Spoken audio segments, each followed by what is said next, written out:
right, as soon as I see the counter, we're gonna start going up. And there we are. Okay, we're live. Clock is ticking. All right, so hey there, everyone. Sniper Sector here. Here today to debut my YouTube commentary section. I'm reading off a paper because I'm not that good yet. Okay, like I said, kicking off my YouTube commentary section just in time for E3 and Bethesda's showcase that is going to be in 24 hours. It is 6/9/18. So today I'm going to be talking to you about Fallout 76, a bunch of information that you've probably heard already, and a little bit maybe that you haven't. Well, we got to start somewhere, so let's get started. There's quite a bit to talk about. So we're going to do a little bit of everything. It's going to be a first look and discussion about the trailer, not too much detail because later on we'll go into the nitty-gritty. First look. Let's start with the song that started it all. That's not it, but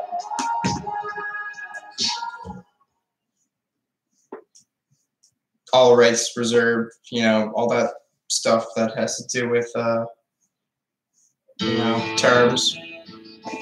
Hopefully no one can see. Well, here's the song.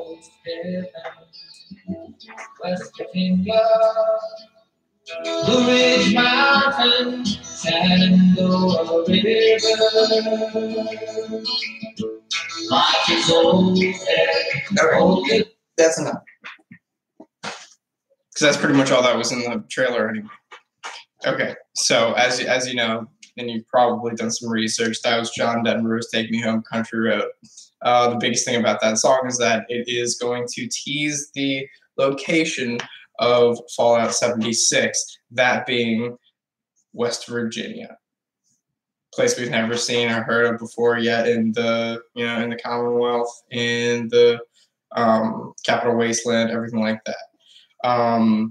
The biggest points of that song being, for me, that I would say, Blue Ridge Mountains, obviously, real place. So that might tease a place specifically where Vault 76 is. Then Shenandoah River, yet again, another location. So one thing that I initially heard, thought, you know, speculated, when I heard Fallout 76, I initially thought the year. Because in the trailer, we have a bunch of posters that, you know, say 1776, and as we know, 1776 and 1777 were really the big years, obviously, for, you know, our time period in this universe as being our, you know, independence. You know, the tricentennial, so 300 years later, which would be, you know, the timing of the Fallout games. I see that being a big time, but it's since been debunked, obviously, that it's just the number of the vault. So Vault 76. Tiny little speculations on the details of the vault. Around 500 people from what you hear about in all the little tidbits of information. And it's also a control vault, something we'll get into a little bit later. And initially, right off the bat, people got hyped up, I would say, about the Please Stand By. That was in color. For the first time ever, the showcase was in color. Maybe not a huge bit of information, but, you know, it got people excited enough because it was something different than they'd seen. And it was also in the same design as Fallout 3 with the Indian head and everything. But yeah, next let's go on to the Pip-Boy. Initially, another couple seconds into the video that people started realizing, oh man, this is big because the date on the Pip-Boy I have here is October 27th, 2102, time, 6:43 a.m. So, you know, that in the time period in correlation to the rest of the Fallout is very much before everything, and I believe in the details I've learned through, you know, watching other videos, doing some research. It's a little over 100 years before any Fallout game. So this very much could be a prequel to even Fallout 1 way back when, I think in the late 80s or something like that. But yeah, things that you've heard immediately after and probably before the showcase of this teaser trailer is that Fallout 76 is going to be multiplayer. There are plenty of leaks and things, mainly by a person named Jason Schreier, of who we will talk about a little bit later. He's become the head of all these leaks, and he's become extremely famous. Sorry, God Howard. You should just let Jason Schreier do this reveal because he's been leading the masses on this one. But it's okay. Still like the time. But yeah, as I said, multiplayer leaks everywhere. Then it's all up to what you want to pull out of the trailer to confirm, some confirmation bias. But in there were 2 chairs with 2 instruments. At the dinner table, there was 2 places set. And that's about it. There wasn't anything else throughout the painting of the vault, but, in there, you would suspect that maybe based on following Fallout games, that there is going to be a father-son, mother-daughter, and, obviously the vice versa of those, portion of the game that's going to happen. Now, what I would want or possibly like to see change, because, we have had a lot of like father-son gameplay in the past, that being Fallout 4, Fallout 3. I would like to see a possible sibling relationship implemented in this game. Not necessarily anything like the relationship in gameplay between Mass Effect with the Ryder siblings. Maybe something a little bit more in depth. But that's also where the co-op leak and or rumor has come into play. You can have, the sister or brother always there with you, or there every now and again, something or other. But that is something that I would very much like to see in this, because it would add a new perspective and new element to the game that would, potentially be a huge grab for fans and myself. A little bit after that in the trailer, we see a dog bowl in the corner of the room next to a tree, or ficus or something like that, specifics. But it's safe to say I think Dogmeat is making another appearance in this game, of which I'm not disappointed at all. I'm very happy to see the pup back in play. But yes, next we're going to go to the details of, the first couple scenes. It seems like it's a kid's room, which is where I pulled most of the sibling thing in there. But then again, there's beer bottles and whatnot from potentially the party or whatnot. So maybe that's where the father figure comes into play. That being said, our character is and looks like a full-grown adult for that matter. But, we'll find out more. That's just my view on it. Some other little things is that I enjoyed seeing the continuity and detail in the toys that were in the room. You saw their Nuka World statues, little figurines like these guys right here. But they saw some Nuka World ones. And then there was a Mothership Zeta action figure model under the TV too, which was nice. And then Vault-Tec stuff all over the place because, you're in a vault. So that was cool. I like those details. The other big thing about Mothership Zeta being in there is that Mothership Zeta is actually where you heard about Fallout 70 or Vault 76 for the first time, or, if Fallout 3 is where you started.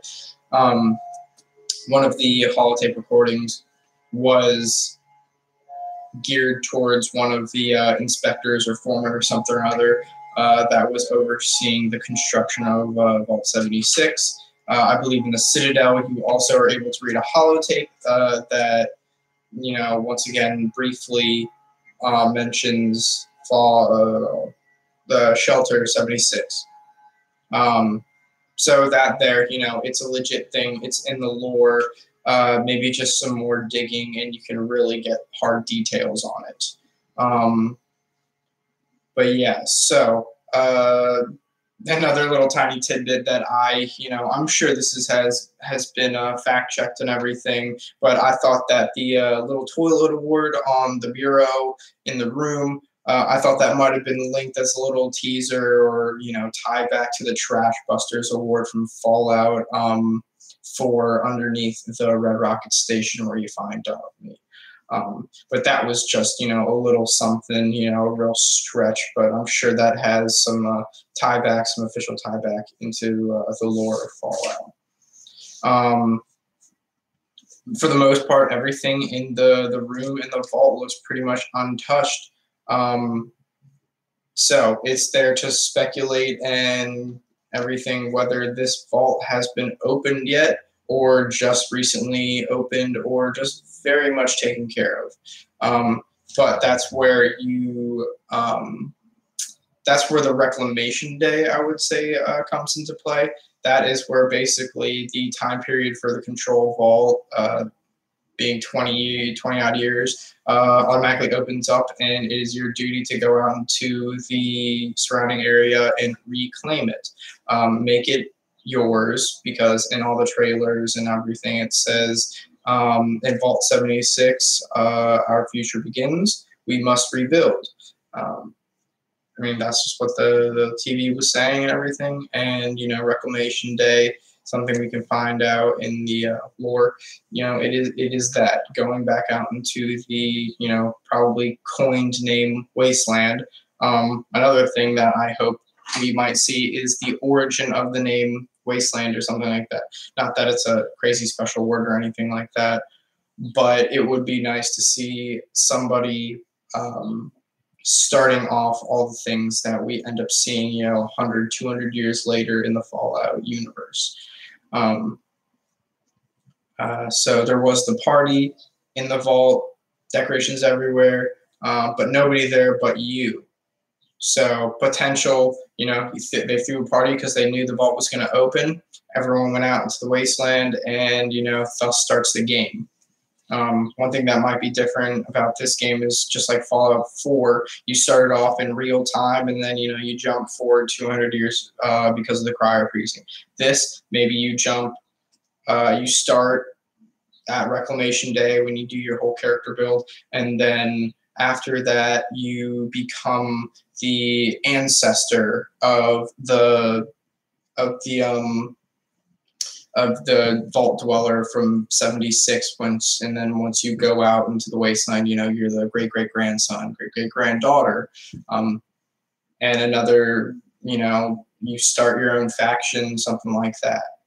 I think that would be an interesting way to look at it, something that may have, that's been different from time to time, something that we've never done before, or Bethesda's never done before. And then I would say the Pip-Boy is very old, because we are 100+ years before the events of Fallout 3 and 4. I think in my, watching and studies and whatnot, that Pip-Boy is a Mark II, but, obviously it's updated because this game is coming out and is brand new. It comes out before or after all the other ones. Minor details, but, I think the thing looks good. I would say a lot of people have wondered about that Reclamation Day timing. It's said that it's supposed to open up after 20 years, but the thing is, if you do the math, it's about 25 years after, so you're wondering why you're still seeing the vault in that picture. A very small detail that almost everybody, except for one person who I can't remember the name of, and I have always sucked at citations.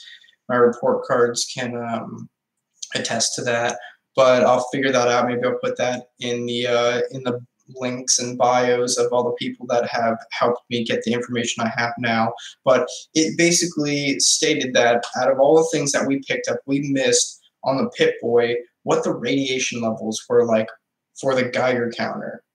They were at 500-ish plus, I'm not sure. But as we know, that is advanced radiation poisoning, which means the person who is shown in the trailer has been outside, which means that they have been outside and come back because he's now back in the vault.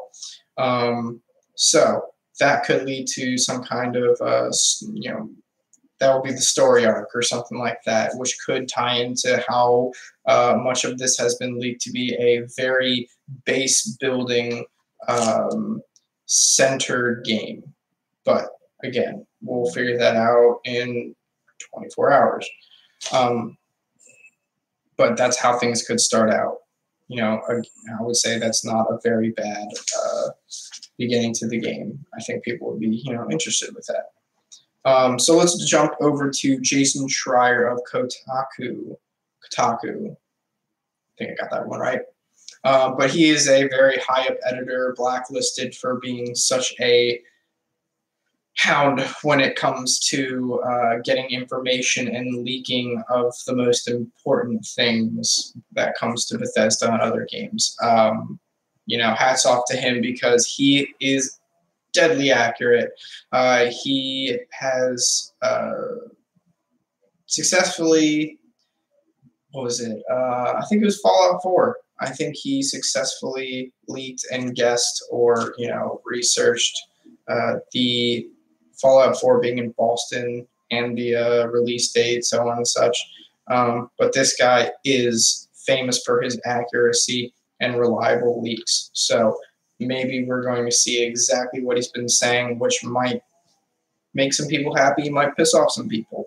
It's a lot of speculation, but I would say where there is the option for him being extremely accurate, there's the option for him being completely wrong on the basis that he might be a double agent. Knowing Bethesda, knowing how dangerous of a person he is because he does such a good job at leaking and researching, maybe they used his influence against us.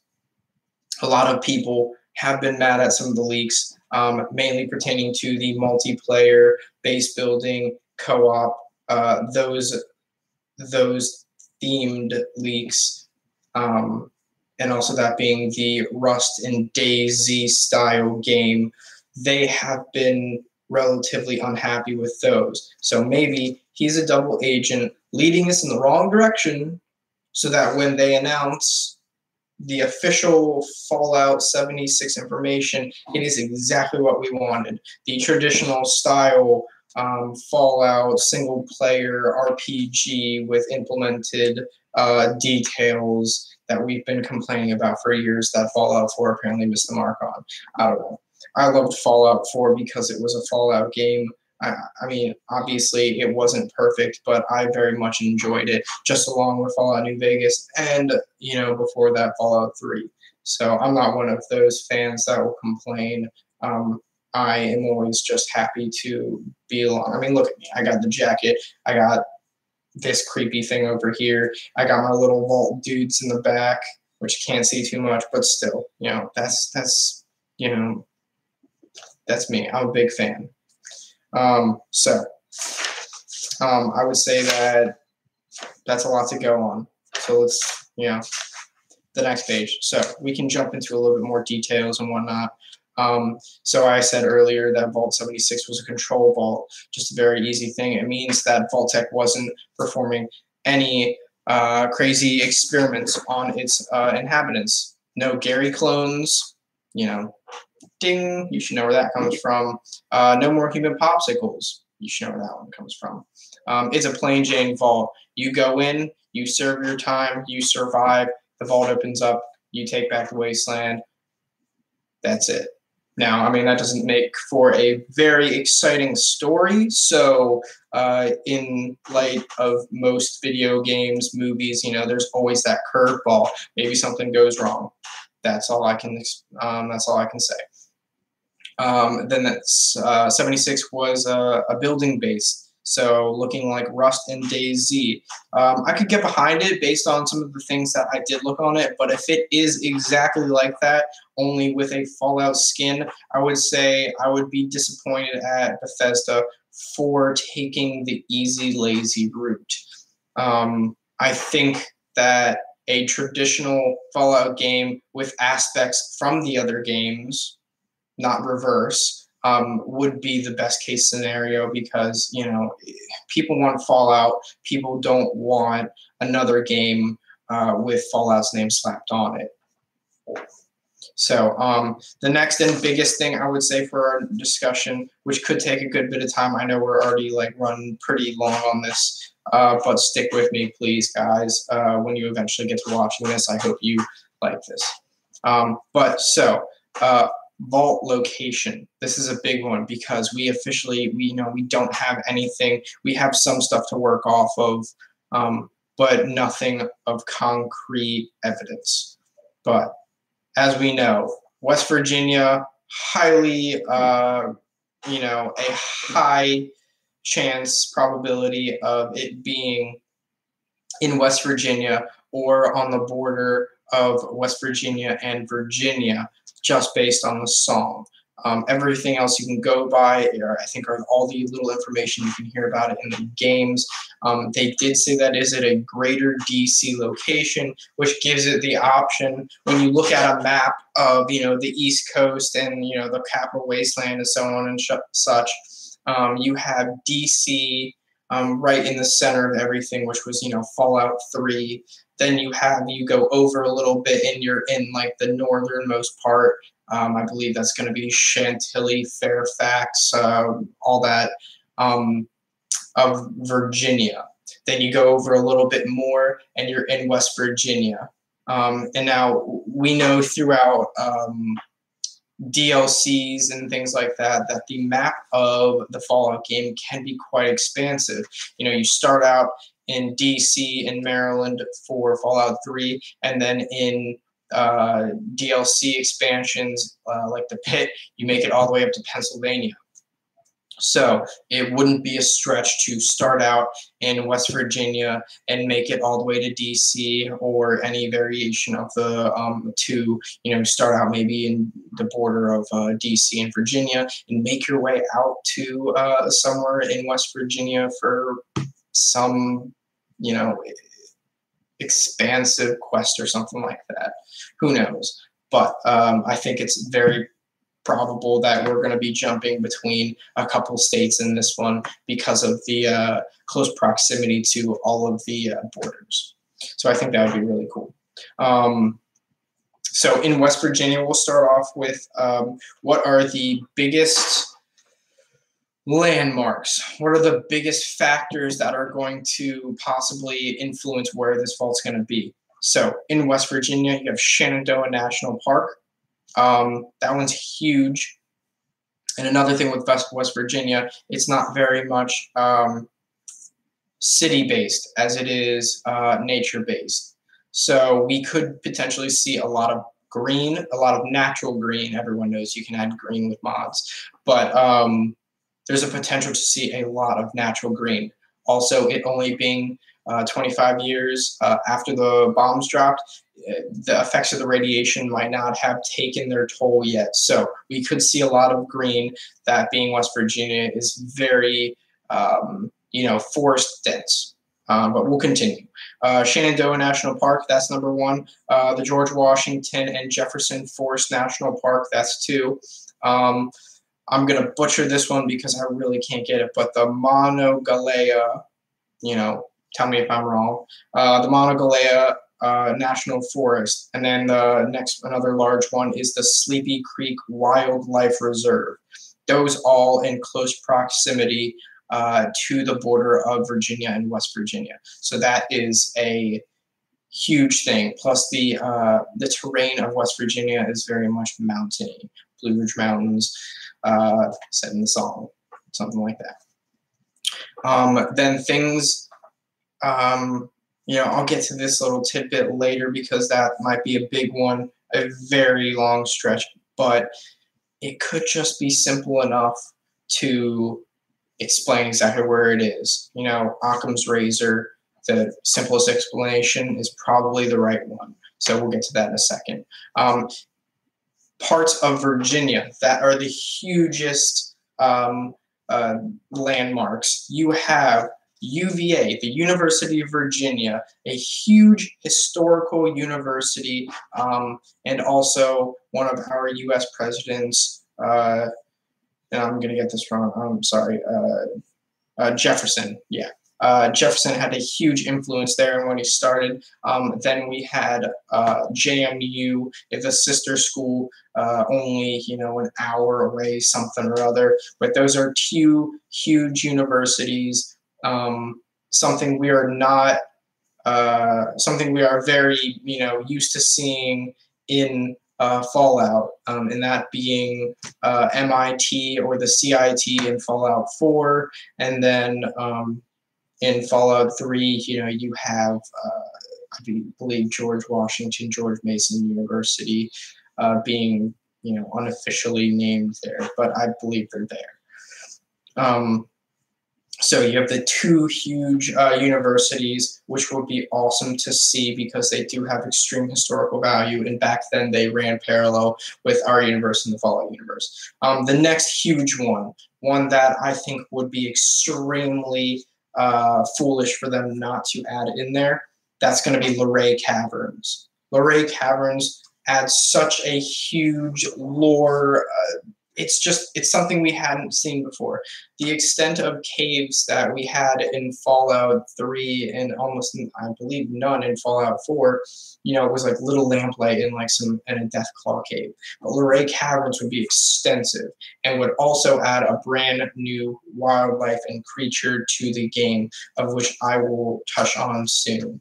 But yes, we have Luray Caverns. As for the neighboring cities, that would be, very good or be very accurate in mentioning and putting in would be Winchester, Virginia, Manassas, and Culpeper. Those are going to be the ones closest to DC. The next would be another landmark, the Dulles Airport. Airports have historically not been too reported on. But in Fallout 4, you did have the airport. I think it would be good to have Dulles Airport in. And then another little tidbit of information. One thing that Fallout 3 did do, to my understanding, is a little tiny city called Andale. You know it as Andale, but in real life, it is actually taken after or modeled after the city of Annandale. And it's that creepy place where people were eating people. But they like to take places from the real world and add them in. So they're famous for accuracy and things like that. So I think we will see plenty of places we recognize. So let's move on. Maryland. If Maryland is put in there just because of the location, I think it would be good to possibly shy away a little bit from the DC area, maybe go to extremely western Maryland where you border the northernmost part of Virginia and the easternmost part of West Virginia, and that'll be things like Deep Creek Lake and Harper's Ferry. I think those two would be very great places to add in. And I think that they would be potential, places for DLC or Very Long Quest, who knows.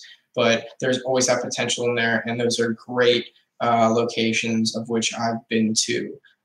Speaking of which, I live in Maryland, so I very much know the topographical locations and details of these states, because I call them home. So let's move on to pretty much speculation. We know nothing about these yet, all opinion, but having lived here, I can say that all of these are real, and we can hope that they get put in there. So the creatures of Fallout 76. you know everything we've seen before. We've seen coyotes from New Vegas. We've seen Yao Guai in all of them. You know, Radstag and Brahmin. But what about something new? Because a lot of the wildlife probably wouldn't have died out yet from the bombs falling, just strictly based on that radiation. So I'm hoping to see something we have not seen a lot of, birds. I would say it would be really cool to see some sort of large radiated vultures or owls. Owls would be a huge one because we have plenty of those here on the East Coast, whether it is a barn owl, an eastern screech owl, or a great horned owl. That would be really cool. So far, the only birds we've seen are crows. Those have always been there, but never made any impact on the game, except for the potential crows from the, you know, the CIT and their, you know, I think they were speculated that they were drones watching your every move or something like that. That may be a stretch. I don't know. I mean, you don't have to quote me on that one. Please don't. Flying squirrels, you know, those are a thing.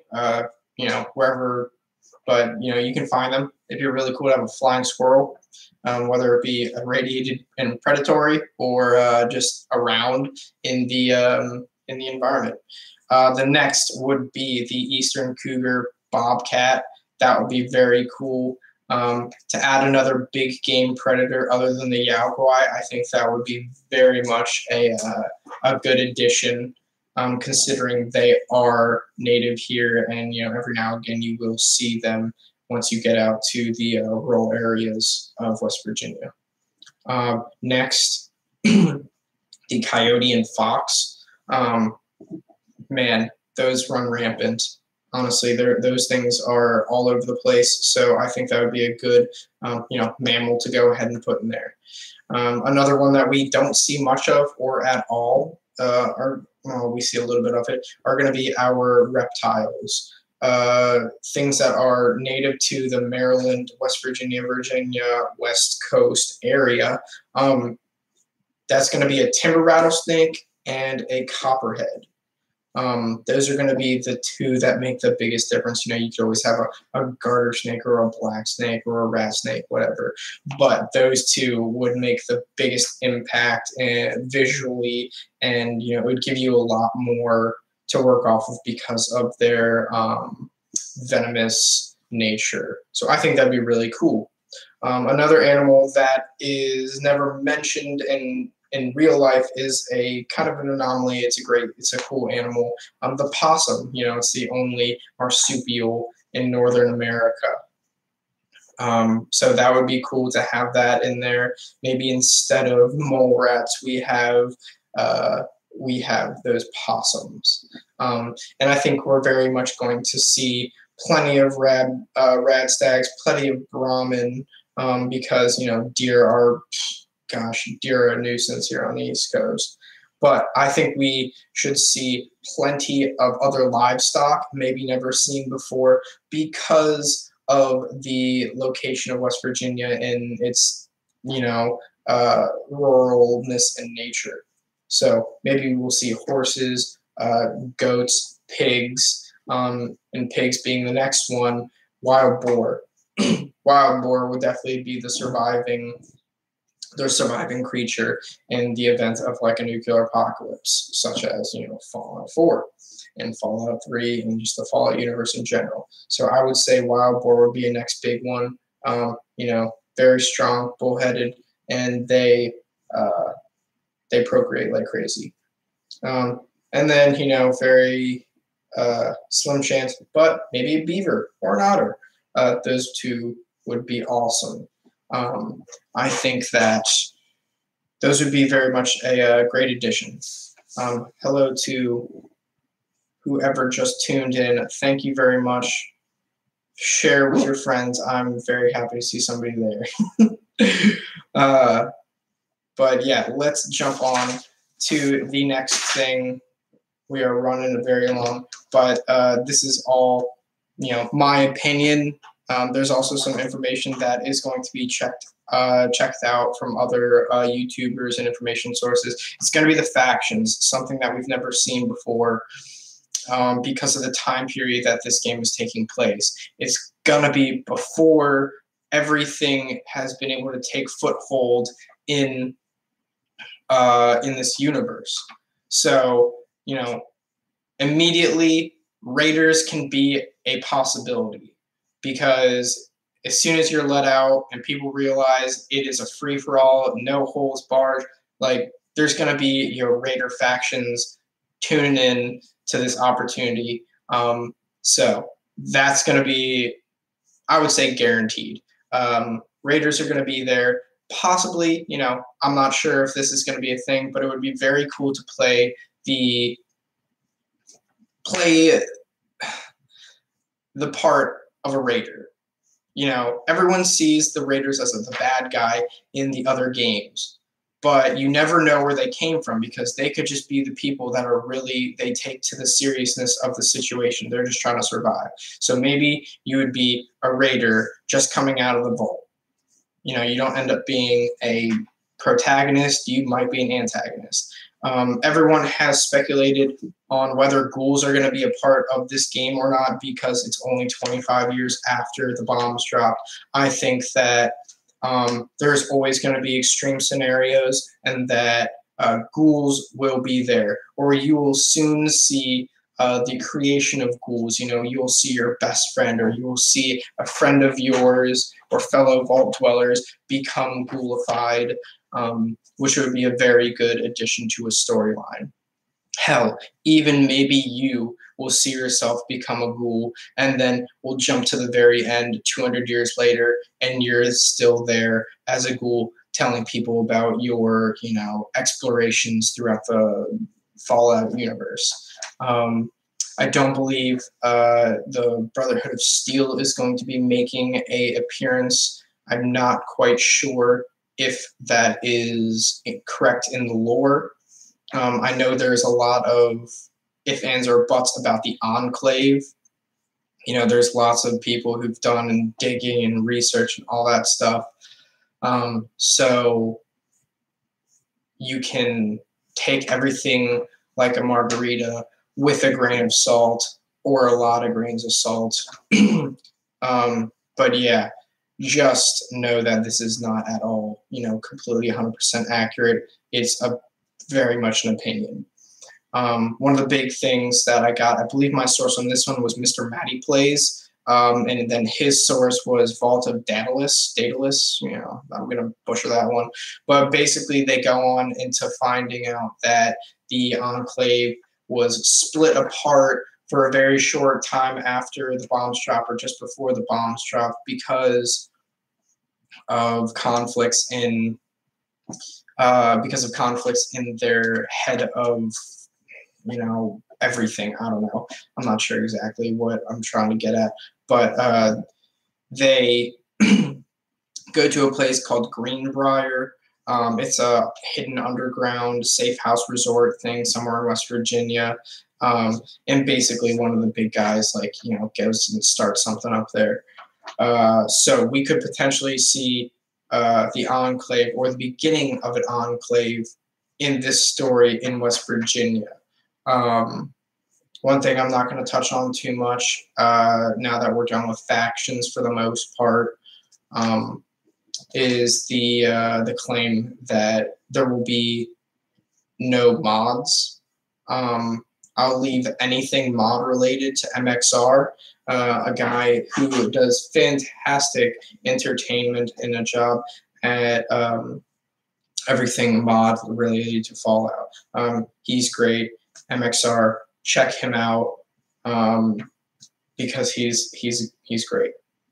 And so we have the release date. We're going to leave that for tomorrow, because I'm not going to guess. I don't want to get your hopes up. I'm not going to get my hopes up. Everyone knows that we'd love to see it as soon as possible.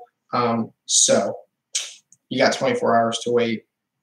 That's going to be June 10th at 9 p.m., maybe 6 p.m., I'm not sure, but the Bethesda E3 showcase. Go ahead and tune into that on Twitch and Mixer. I'm not sure yet if I'll be able to do any live stream with that. I'll probably be watching it myself, fingers crossed, like facing a bag of chips or something. But yeah, any and all information I'll try to put in the description as to where I got it, whether it be Wikipedia or digging online or getting it from other YouTubers who have been extremely helpful. Like I said before, MXR, Mr. Matty Plays, Juicehead. Juicehead is a huge one. I love that guy. But yeah, those are your big ones. I'm going to try to put those in there with the specific videos. If not, now you just know that's where I got a lot of my information, along with playing years and years of Fallout games. But yeah, I was going to do a random news of the day, but I don't think it's exactly in light of anything Fallout. But I would just say with some recent news, the passing of a star in Hollywood, don't be afraid to talk to people. I'm here communicating with you about something that we all can connect with, and I would just like to say, don't be afraid to talk. Whether you think the person wants to hear it or not, if you're in a situation where depression is a factor, and I know depression affects a lot of us, and depression doesn't discriminate. No matter how much money you have, no matter how many friends you have, whatever walk of life you come from, it doesn't discriminate. And please talk to a friend or family.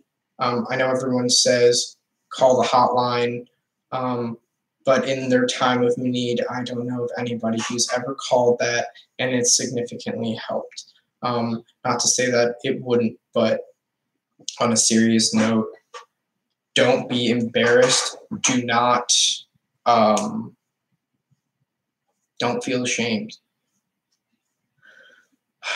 Cling on to something that will keep you going, because it's not worth losing your life or a friend's life. Always be entwined in that person's aspect of life, and just talk to somebody, seek help, professional or family. And hell, even me, if you ever get to the end of this video being 42 minutes long, 43 minutes long, my God, how did I do this? Seek help. Go to anybody. Come to me. Find me in the comments section. Make a video. Talk to me. Email. I'll put some links up. I'm new at this, but I'm gonna do it. Talk to somebody. Voice your opinions. Have a discussion. Get better. And stay tuned. You heard it here first today, or probably last. But stay tuned. I'm Sniper Sector. You'll also know me as Kevin, but we'll get to that later on in other videos. I hope to keep this going. But yes, thank you so much. You have been great. You stuck through the whole thing. All no people, but it's okay. It's going to be up on YouTube. You'll be able to find it in the future. But either way, I appreciate you out there, and I know you got to start from somewhere. As Drake would say, start from the bottom. Now we're here. But yes, okay. Good night, afternoon, morning. I appreciate you, and stay tuned.